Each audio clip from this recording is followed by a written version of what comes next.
Susana Gallardo a compris Manuel Valls en un regard. Durant l'été 2018, la riche héritière catalane rencontre l'ancien Premier ministre lors d'un après-midi ensoleillé chez une amie. Instinctive, Susana perçoit le malaise de celui qui deviendra son époux. Il n'était pas vraiment dans la conversation. Il était un peu mécanique, corseté, il mangeait peu, ne buvait rien.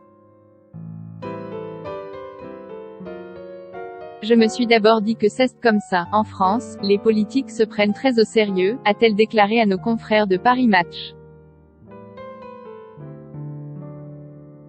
Puis d'ajouter, et puis j'ai compris que cet homme était à terre.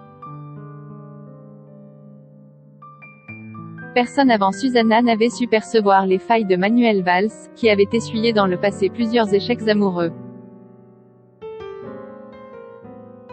Entre eux, les choses iront très vite, à tel point que le couple se mariera quelques mois plus tard sur l'île de Minorque, dans les Baléares.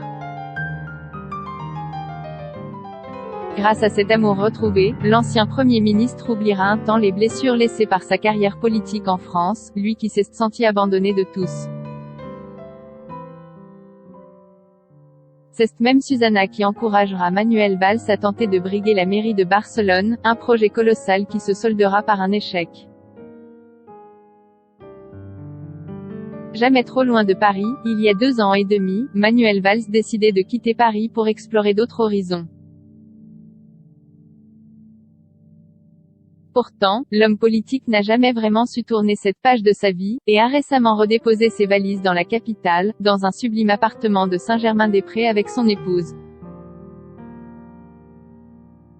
Manuel ne parlait que de la France, a confié Susana à Paris Match.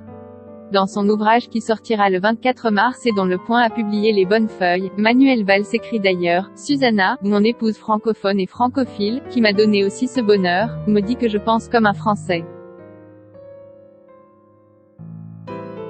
Ils ont raison, la France me manque, elle me travaille, me taraude.